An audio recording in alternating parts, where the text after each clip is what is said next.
Jour après jour, nous survivons sans nous préoccuper de notre histoire généalogique. Sans fin, année après année, nous continuons à vivoter sans mythe fondateur, comme un cours d'eau sans source.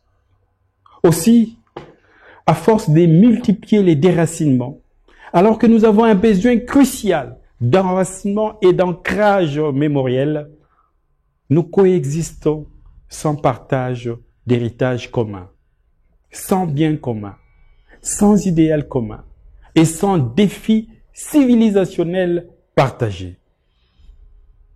Nous sommes ces peuples et cette civilisation qu'on appelle Bantou. La cloche des 60 ans des indépendances de nos nations a déjà retenti. Mais nous ne savons toujours pas qui nous sommes réellement. Encore moins d'où nous venons, ni où nous allons. En restant sans réponse, ces brûlantes questions nous angoissent et nous font douter de nous-mêmes.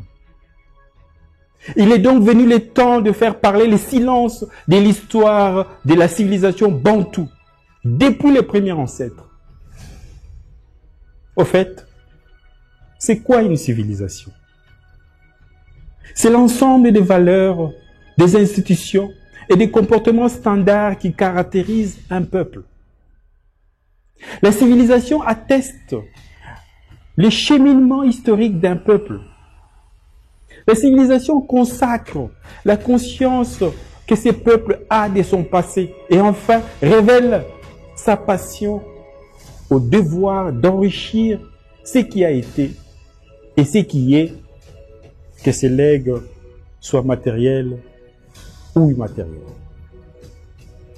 C'est dire que la civilisation désigne l'impérieuse nécessité de la transmission continue à partir d'un événement fondateur. C'est-à-dire à partir d'un événement ayant réussi à bâtir une tradition dans laquelle tout un peuple s'est enfermé sans jamais la quitter. Une tradition qui lui aura permis de ne guère défaillir en tant que communauté de destin, société structurée et peuple organisé pour ne jamais succomber à la mésestime de soi, quelle que soit la cruauté des aléas de l'histoire. Hélas, à l'orée de ces troisième millénaires, nos sociétés bantoues apparaissent comme étant en diffusion totale avec l'histoire de nos origines. Conséquence, les républiques bantoues végètent sans but civilisationnel. Les gouvernements ne servent à rien. Les lois sont votées pour rien. Les constitutions existent en vain. La démocratie et les élections ne changent rien. Les sociétés bantoues sont toutes ou presque au bord de l'abîme. Rien n'arrête nos pleurs. Rien n'étanche nos soifs. Rien n'apaise nos faims. Rien ne soulage nos malheurs. Rien ne freine nos souffrances. Rien ne réfrène nos misères. Et personne ne répond à nos lamentations. Avant-hier esclaves, hier colonisés, nous voici aujourd'hui dépendants des soins des autres, de leur savoir, de leurs avoirs, de leurs industries, de leur médecine, de leurs médicaments, de leurs pensées, de leur protection, de leur bienfaisance et même de leur bienveillance. Partout, les Bantous sont devenus les plus faibles, les plus fragiles, les plus miséreux, les plus malheureux, les plus assistés, les plus sous-développés, chaque fois les sous-fifres, assez souvent en conflit fratricide et chaque fois le proie facile des appétits, des dominations des autres. En somme, nos manières d'être, souvent guidées par la routine, s'enfoncent chaque jour dans un présentisme dévitalisant, pour ne pas dire dans un instantéisme dépravant. Les propres de l'homme étant de s'interroger sur son point de départ, la piste inespérée du grand sursaut régénérateur bantou est l'obligation que nous nous imposerons à nous-mêmes de rétablir la continuité de notre histoire en transcendant les différentes traites négrières et les diverses colonisations qui ont été, il est vrai, des graves accidents ayant déréglé les cours de notre histoire généalogique. N'en doutons pas, l'homme est un arbre comme tous les autres. Couper ses racines, il se dérègle, se dégénère et meurt.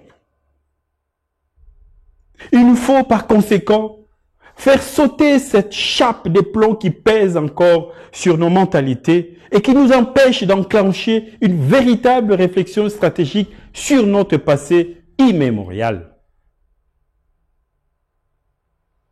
Il est vrai que le terme bantou est le pluriel du morphème muntu, qui signifie être humain.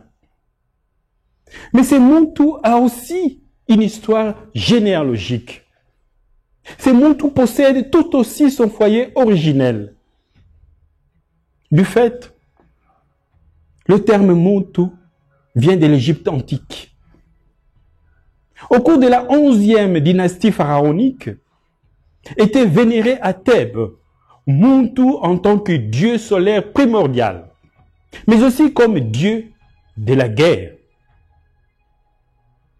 Il portait les titres de grand dieu, de roi de dieux, de seigneur de Thèbes, aujourd'hui Luxor, et de protecteur de la région thébaine contre Apep. Apep, le dieu de la nuit, les lutins de l'obscurité, les héros des forces du mal et du chaos.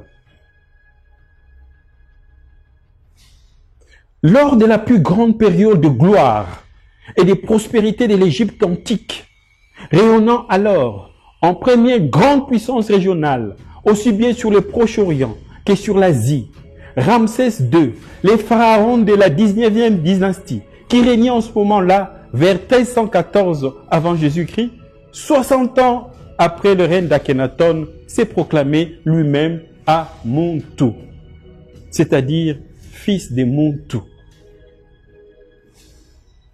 Mieux, les 4 souverains de la 11e dynastie qui ont régné sur Thèbes entre 2055 et 1650 avant Jésus-Christ portaient le nom de Muntu Hotep, qui à l'époque signifiait Muntu est satisfait.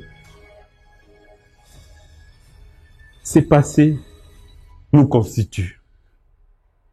Ce passé est notre code génétique.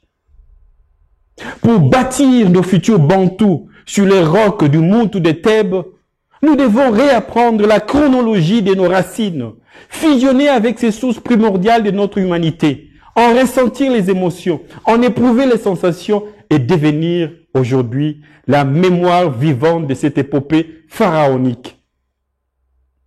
Ce qui implique la conscience d'une singularité multiséculaire. Mieux, l'auto-sublimation de cette particularité et la foi en cette graine originelle immémoriale appelée à redonner vigueur et puissance au tronc sinueux des arbres de vie des sociétés bantoues d'aujourd'hui.